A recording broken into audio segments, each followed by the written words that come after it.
Bonsoir, Guillaume Gréma de l'association Effet de serre toi-même qui a comme objectif de lutter contre les dérèglements climatiques et pour une amélioration du cadre de vie. On travaille aussi sur la pollution atmosphérique. En ce sens, nous siégeons au conseil d'administration d'Air Normand. Tout d'abord, il est évident qu'une infrastructure routière de 41 km à l'est de Rouen va générer des nuisances globales, puisqu'elle va entraîner des circulations de voitures et de camions sur le territoire. C'est 50 000 effectivement tonnes de CO2, c'est des nuisances sonores, c'est de la pollution atmosphérique pour les habitants du plateau Est, c'est une dégradation du cadre de vie, et dire le contraire, c'est mentir. Il est une évidence que pour tous les habitants qui vont être aux abords de ces 41 km, la vie va changer. On ne peut pas nous expliquer le contraire. Alors on peut l'atténuer, peut-être, mais la réalité, c'est que par rapport à la situation d'aujourd'hui, ça va être une catastrophe pour ces personnes et pour ces territoires. Alors la question est de savoir pourquoi est-ce qu'on imposerait une dégradation aux habitants de l'Est et à qui ça va rapporter? Parce qu'à la limite, on pourrait imaginer que d'autres habitants, quelque part sur le territoire, puissent bénéficier, eux, d'une amélioration. Et on pourrait parler éventuellement de solidarité entre les territoires. Alors, on regarde et on se dit, qu'est-ce qui se passe? On a un problème de pollution atmosphérique à Rouen et on oppose très régulièrement la pollution atmosphérique rouennaise en disant, oui, quand il y aura le contournement, ça sera fini. Eh bien, nous qui suivons les phénomènes de pollution atmosphérique, tant dans leurs émissions, que dans leur répartition, que dans leurs évolutions, nous disons non. Non, car les questions de pollution atmosphérique à Rouen se sont liées au trafic pendulaire, c'est-à-dire les gens qui viennent travailler le matin, qui sont des flux bien plus importants et tous les jours, et qui repartent le soir. Et le deuxième phénomène qui est structurant des émissions de pollution atmosphérique, que ce soit en pic ou en niveau de fond, c'est le mercredi et le samedi, ces grands mouvements, là aussi, de personnes qui viennent de toute la région à Rouen en voiture, et où l'infrastructure avec des parkings de délestage à l'entrée et des transports en commun, des circulations douces n'est pas en place, et donc les voitures viennent jusqu'au cœur de ville et génèrent là une pollution. Le contournement Est va-t-il régler ça? Absolument pas. Vous habitez Écouis, je ne sais pas, tout l'Est, vous n'allez pas prendre le contournement Est pour rentrer par le rond-point des Vinches. Un habitant du Nord, Quincampoix ou Juchy, Gisors, enfin, ne va pas prendre le contournement Est pour rentrer par le rond-point des Vaches pour aller à Rouen. Ça s'appelle le trafic d'échange. Les voitures qui viennent de l'extérieur et qui vont s'arrêter dans Rouen. Pour le trafic d'échange, ça ne va simplifier la vie de personne, ça ne va pas améliorer la pollution atmosphérique. Le trafic de transit des voitures. Alors, j'habite Lille, je pars en vacances à Biarritz, je passe par où? Je passe par Rouen. Et bien là, il y a une solution qui s'appelle le Pucheuil.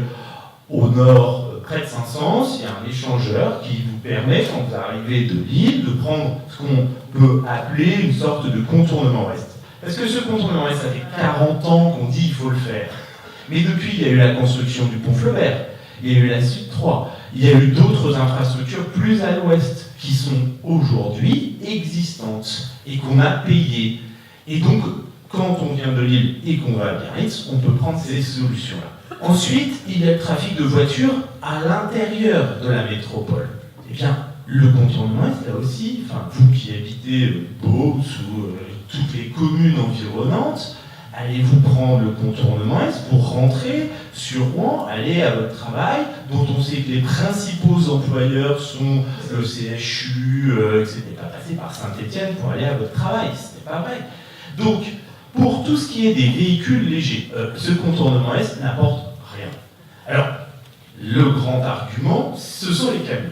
Alors, les camions, il faut comprendre, ça marche à peu près des deux de la même façon. On va traiter la question du transit des camions. C'est-à-dire des camions qui ne s'arrêtent pas à Rouen. Les trajets, mais qui ont besoin de faire cette diagonale nord-est, sud-ouest, on va dire, ou nord-sud. Il y a tout l'ouest, encore une fois, à 28, à 150, Flaubert, ou à 29, un peu plus loin, pour ceux qui veulent descendre un peu plus loin, à l'ouest, je m'entends.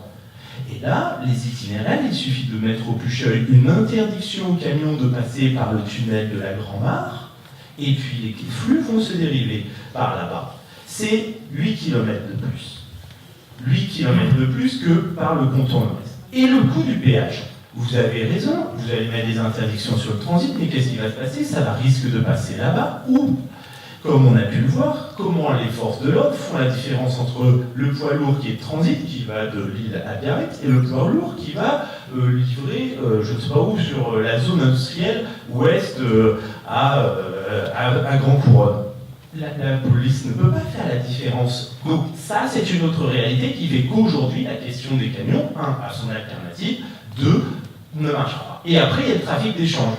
C'est-à-dire ces camions qui viennent, on va dire, du nord-est, alors le Vexin, la Picardie, qui transportent de la betterave et de la céréale. Ça, c'est vrai, et eux, ils vont sur le port autonome de Rouen.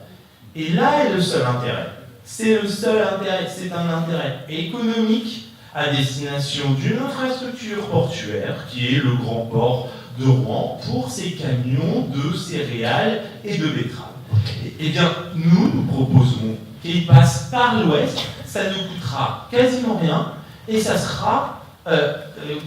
aujourd'hui, les infrastructures existent. Pourquoi les recréer, dépenser 1 milliard, alors que déjà les infrastructures existent? Pour connaître le dossier, les betteraviers, les céréaliers donc de cette plaine nord-est au-delà de l'agglomération disent « Ah mais nous, si ça coûte plus cher de venir exporter notre tonne au port, nous enverrons nos exportations à travers le monde par Anvers. » Et donc si on met un péage et si on contraint à les passer par là, qu'est-ce qui va se passer? Le flux d'exportation, les tonnes de betteraves qui sont exportées chaque année vont s'en aller sur Anvers. Et finalement, on risque de dépenser de l'argent public pour rien. Et je m'en arrêterai là. Simplement, sachez, mesdames et messieurs, que les associations se battent. Nous, c'est Faites toi-même. On distribue une contribution. Il y a 4000 pages à étudier. Et donc, on a besoin aussi que nos concitoyens, vous, tout le monde, viennent aider pour travailler, pour aider financièrement. Toutes les aides sont les bienvenues parce qu'il faut arrêter ce projet qui est un projet du XXe siècle. C'est juste aujourd'hui une aberration économique, environnementale et même de transport. C'est une aberration. Il faut savoir dire stop, lever les omertas et dire très sincèrement, mettons l'argent ailleurs, il y a bien d'autres priorités. Merci.